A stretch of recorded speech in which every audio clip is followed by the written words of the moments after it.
نور على مر الزمان تألقا وأضاء للدنيا طريقا مشرقا وهدى من الرحمن يهدينا به للصالحات بسم الله الرحمن الرحيم. السلام عليكم ورحمة الله وبركاته. وعليكم السلام ورحمة الله وبركاته. إن الحمد لله الصلاة والسلام على أشرف الأنبياء والمرسلين وعلى آله وأصحابه أجمعين. أشهد أن لا إله إلا الله وحده لا شريك له وأشهد أن محمدا عبده ورسوله صلى الله عليه وسلم لا نبي بعده. Yang sama-sama kita hormati Bapak Kepala Tua Kecamatan Danau Kembar, seterusnya tenaga penyuluh agama Islam Kecamatan Danau Kembar. Selamat berjumpa sore ini dalam acara tamu ramah dan konsultasi tenaga penyuluh agama Islam Kecamatan Danau Kembar bersama Bapak Zulhelmi SAG MH selaku Kepala KUA Kecamatan Danau Kembar. Adapun di antara agenda kita hari ini adalah mengkomunikasikan serta mengkonsultasikan tugas dan fungsi penyuluh agama di Kecamatan Danau Kembar ini. Untuk itu mari sama-sama kita langsung simak dan dengarkan paparan Bapak Zulhelmi SAG MH selaku Kepala KUA Kecamatan Danau Kembar. Kepada beliau dipersilakan. Assalamualaikum warahmatullahi wabarakatuh. Waalaikumsalam warahmatullahi wabarakatuh. Alhamdulillahirabbil alamin. Nahmaduhu wa nasta'inuhu wa nastaghfiruhu wa na'udzu billahi min shururi anfusina wa min sayyiati a'malina. May yahdihillahu fala mudilla lahu wa may yudlil fala hadiya lahu. Asyhadu an la ilaha illallah wahdahu la syarika lahu al-malikul haqqul mubin. Wa asyhadu anna Muhammadan 'abduhu wa rasuluhu shadiqul wa'dul amin. Allahumma salli ala sayyidina wa habibina Muhammad sallallahu alaihi wasallam wa ala alihi wa ashabihi ajma'in. Amma ba'd. Kembali kita mengucapkan puji dan syukur atas segala limpahan rahmat karunia serta hidayahnya kepada kita bersama, sehingga kita masih dapat melaksanakan segala aktivitas kita di permukaan bumi ini. Terutama kita mengadakan pertemuan yang sangat penting untuk kelancaran dari tugas dan fungsi kita sebagai penyuluh agama. Kemudian salat beserta salam kita mohonkan kepada Allah, semoga tercurah kepada baginda Rasulullah sallallahu alaihi wasallam. Allahumma shalli ala sayyidina Muhammad. Beliau telah membawa kita ke jalan yang benar. Insyaallah sepanjang kita masih mengikuti risalah yang beliau bawa, insyaallah kita akan selamat di dunia dan di akhirat kelak. Baik rekan-rekan penyuluh yang saya hormati, sebelumnya izinkan saya mengucapkan selamat kepada saudara-saudara yang telah terpilih sebagai orang-orang yang terbaik di antara sekian banyak yang ikut melaksanakan tes menjadi penyuluh non PNS. Ini memang suatu kebahagiaan tersendiri bagi saudara-saudara dan kami sendiri, bahwa tidak semua orang bisa berkesempatan menjadi penyuluh. Itu bisa kita lihat dari banyaknya peserta-peserta yang ingin ikut menjadi penyuluh, dan tidak semuanya mereka itu berhasil. Alhamdulillah saudara adalah terpilih menjadi orang-orang yang berhasil. Untuk itu kami sebagai Kepala Kantor Urusan Agama Kecamatan Danau Kembar berharap yang pertama mulailah dengan niat yang tulus dan ikhlas karena Allah. Kalau sudah diawali dengan niat yang tulus, insyaallah ini menjadi ibadah, dan suatu saat nanti mudah-mudahan saudara dan saudari berhasil menjadi PNS yang sekarang non PNS. itu harapan kita. Kemudian memang perlu juga yang kedua kami tegaskan, perlu juga menyadari tentu kita harus tahu dengan tusi kita masing-masing, apa yang harus kita kerjakan, apa yang harus kita laksanakan. Jadi jangan nanti negara telah mengeluarkan dana untuk kita, ternyata kita tidak melaksanakan tugas. Ini juga harus kita sadari, sehingga negara yang cukup besar mengeluarkan dana untuk anggaran kita, walaupun menurut kita belum semaksimal yang diharapkan, tetapi alhamdulillah kita sudah punya sedikit penghasilan dan itu cukup membantu untuk kehidupan kita sehari-hari. Jadi untuk itu sangat penting sekali kita menyadari tugas dan fungsi kita sebagai penyuluh non PNS. Kemudian dalam hal ini kami sebagai Kepala Kantor Pusat Agama Kecamatan Kembar berharap kita ini selalu bekerja sama. Jadi kita akan terapkan nanti kita sistem mitra. Jadi saudara dan saudari ini adalah mitra dari kami sebagai Kepala Kantor Urusan Agama Kecamatan Kembar dalam melaksanakan tugas-tugas keagamaan yang diembankan kepada kami di kecamatan oleh negara, dalam hal ini Kementerian Agama. Dalam hal ini ada beberapa hal yang ingin kami sampaikan. Yang pertama, karena saudara baru menerima SK, yang pertama itu diharapkan nanti kehadiran saudara di kantor KUA ini 2 kali seminggu yang diharapkan. Jadi banyak hal nanti yang akan kita lakukan. Kemudian yang kedua, melaksanakan tugas-tugas yang diberikan oleh Kepala KUA. Jadi nanti jangan nanti antara kita nanti seketika kami memberikan tugas-tugas bermacam alasan atau alibi yang saudara kemukakan.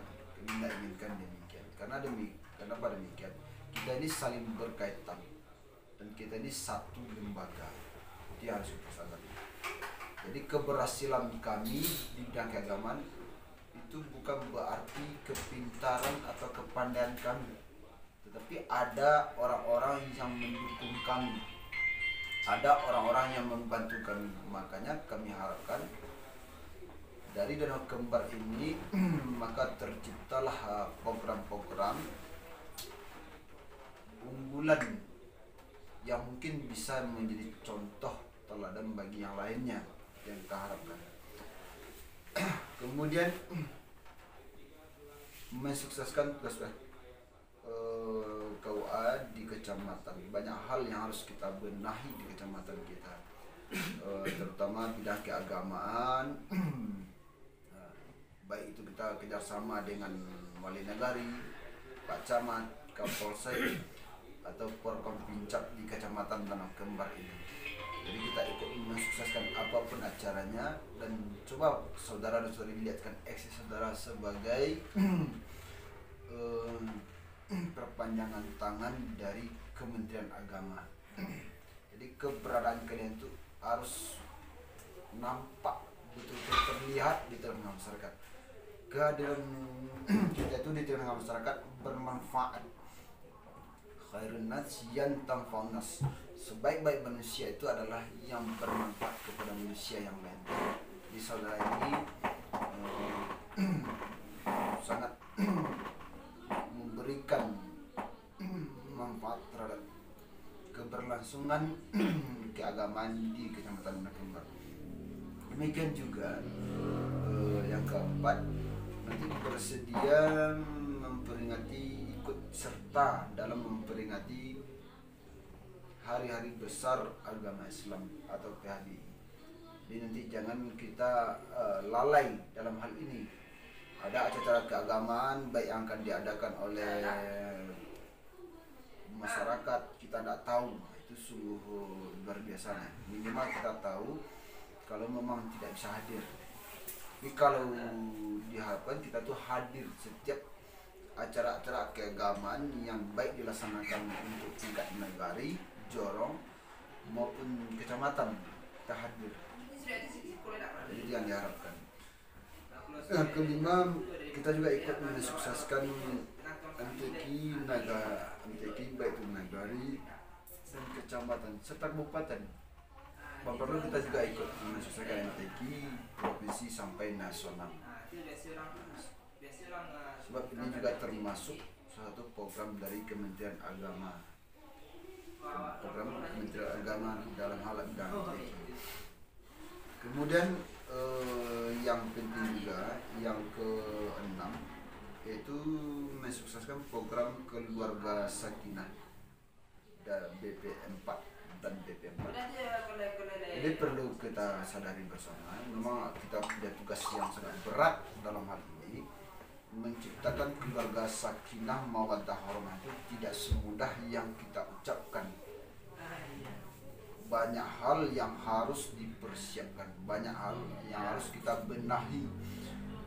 Sebab berdasarkan data dari Pengadilan Agama bahwa tingkat perceraian itu semakin hari semakin meningkat dan keretakan dalam rumah tangga itu sering terjadi dan juga meningkat.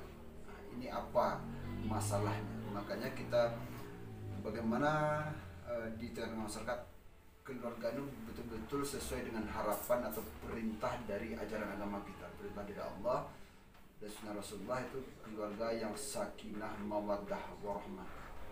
Banyak hal yang nanti membuat terjadinya suasana dalam rumah tangga, pertengkaran yang tidak pernah henti-hentinya, anak kenakalan anak-anak segala macamnya. Nah, jadi ini perlu kita punya konsep yang matang bagaimana kita ciptakan hal ini. Nah, tentu ada muncul ide-ide yang kreatif dari kawan-kawan atau rekan-rekan dari penyuluh.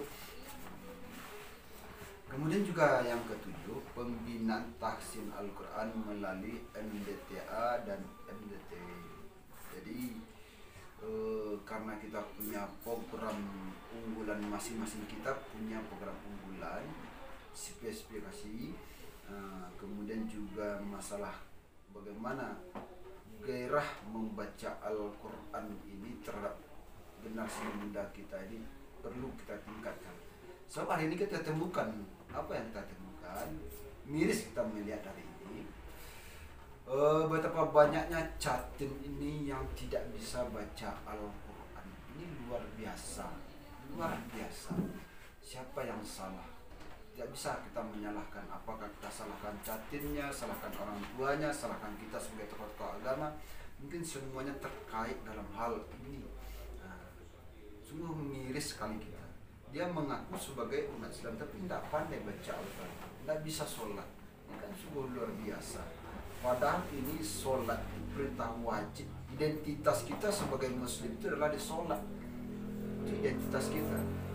Bagaimana mereka mewujudkan identitasnya sebagai Muslim sedangkan sholat itu tidak bisa baca Al-Quran. Ini kan luar biasa. Jadi sebenarnya ar-rijal, pemuda hari ini, anak-anak hari ini akan menjadi pemimpin yang akan datang. Jadi untuk itu mari kita bersama mempersiapkan generasi-generasi kita yang Al-Qurani, yang Qurani, generasi-generasi yang madani. Itu yang perlu rekan-rekan penyuluh sadari. Dan yang tak kalah pentingnya yang berdelapan itu adalah laporan. Setiap bulan itu paling lambat tanggal 5 dilampirkan dengan fingerprint. Jadi sebanyak apapun kegiatan-kegiatan yang kita lakukan di tengah-tengah masyarakat, kalau tanpa adanya laporan, nonsense, nol. Jadi harus dibuktikan dengan laporan, dan laporan itu bisa kita pertanggungjawabkan. Jangan nanti laporan asal jadi saja. Yang penting ada laporan, tetapi aplikasinya kita jangan masyarakat kurang. Nah, ini juga berbahaya bagi kita, karena sedikit ada dana insentif untuk saudara dan saudari 1 juta sebulan. Walaupun mungkin kalau dibandingkan dengan tugas dan beban yang kita emban untuk di tengah masyarakat tidak sebanding, tetapi alhamdulillah kita tetap bersyukur. Alhamdulillah kita ada. Beda dengan kami dulu. Kalau kami dulu 1 bulan itu 50.000, saudara ada saudari ini 1 juta, lumayan. Jadi jangan menganggap, yang penting kita jangan anggap besar kecilnya, tetapi alhamdulillah apresiasi dari negara, malaikat Kementerian Agama Republik Indonesia ada untuk saudara, walaupun itu cuma sebagai uang lelah, tetapi untuk itu perlu kita syukuri. Jadi laporan itu penting, dengan nanti terkendala, sebab laporan ini kaitannya juga dengan permintaan dana insentif untuk kita. Kalau terlambat, nah kita juga menzolimi kawan-kawan kita yang di kecamatan yang lain. Jadi saya sebagai kepala kantor urusan agama Kecamatan Danau Kembar tidak mendengar bahwa penyuluh non PNS Kecamatan Danau Kembar terlambat, terzalimi kawan-kawan yang lain. Saya tidak inginkan mendengarkan demikian. Jadi untuk itu laporan itu tolong disegerakan. Yang ke-8 ini, yang ke-10 itu kegiatan dakwah, baik itu melalui musola, masjid, kantor-kantor. Jadi ketika saudara dan saudari diminta untuk menjadi penceramah, tidak ada alasan. Tidak ada alasan. Sebab saudara ini penyuluh, diminta untuk berceramah, saya nggak pandai berceramah. Nah, jangan seperti itu. Minimal persiapkan diri kita untuk bisa berceramah. Walaupun kemampuan kita biasa-biasa saja, tapi untuk membiasakan diri kita harus penuhi dulu permintaan masyarakat. Karena saudara juga punya background ilmu pendidikan yang cukup tinggi. So, di antara satu syarat untuk menjadi penyuluh agama Islam non PNS ini adalah S1. Kan tidak ada yang tamatan semua kan? Kan tidak ada tamatan. Alhamdulillah semuanya S1. Jadi alangkah naifnya nanti ketika saudara diminta untuk berceramah di musola atau di kelompok-kelompok atau di kantor-kantor, saudara mengatakan tidak bisa, itu luar biasa. Dan penyuluh saudara nanti bisa dipertanyakan, akan dipertanyakan. Dan imbasnya juga kepada Kementerian Agama, ada apa ini? Dia penyuluh tapi tidak bisa berceramah, ada apa ini? Nanti jangan bak katu orang Minang, hati-hati nan di bawah, jangan sampai main pok nan dia teh. Gara-gara kita rusak lembaga kita, ini yang perlu juga kita jaga bersama. Jadi persiapkanlah Minang, nggak apa-apa kita nanti melihat konsep, diletakkan catatan, kita berdasarkan konsepnya sambil belajar. Yang penting keinginan masyarakat minta kita terpenuhi, itu yang penting dulu. Ya, kalau penilaian masyarakat pandai atau tidaknya, populer atau tidaknya ketokohan kita itu terserah yang lain nanti. Itu sesuai dengan kemampuan kita. Sebab masing-masing kita punya kemampuan dan kelebihan masing-masing.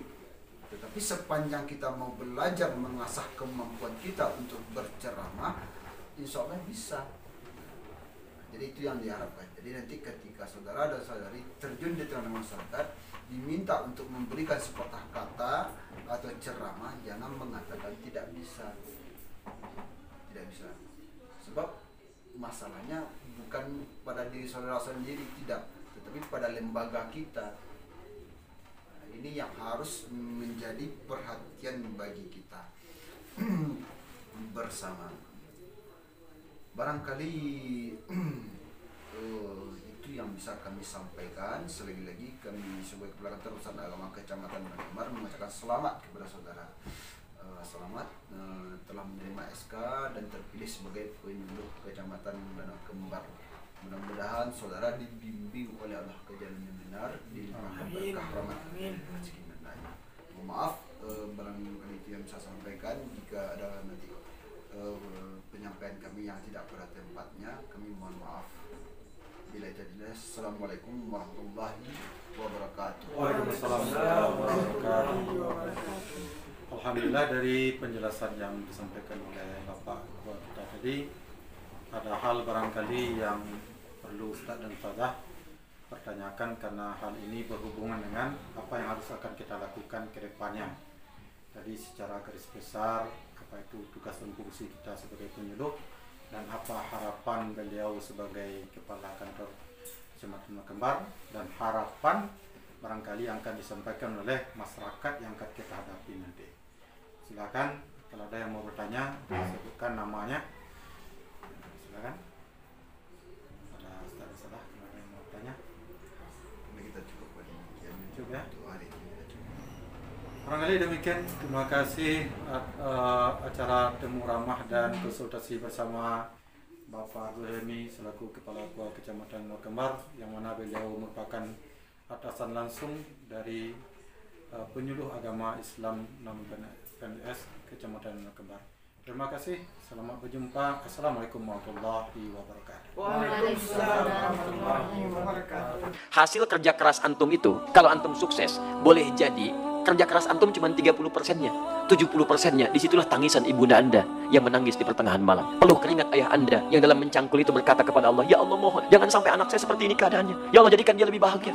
Pernahkah antum dengar kisah ketika Sayyidah Hajar alaihissalam mencari air untuk Ismail alaihissalam? Kadang-kadang yang ikhtiar orang tua yang dapat hasil anak. Makanya ibadah ini disebut dengan sa'i. Sa'i itu asalnya bukan lari-lari kecil. Sa'i itu dari kata sa'a yas'a, kesungguhan dalam berusaha. Kenapa ibadahnya disebut dengan sa'i? Karena pada saat itu ada orang yang sangat berusaha dengan serius ingin mencari air untuk anaknya. Ibu yang bolak-balik, anak yang dapat air. Begitu sampai pada yang ketujuh, hamparan tangisan dan permohonannya menyentuh arsy. Seketika turun malaikat yang menyertai telapak kaki Ismail ketika menghentak ke tanah. Malaikat menghentakkan sayapnya, keluar air. Ibunya melihat, kata ibunya, zam, zam, zam, zam, zam. Artinya kumpul, jangan berhenti. Karena itu disebut dengan zam-zam. Sampai hari ini tidak berhenti.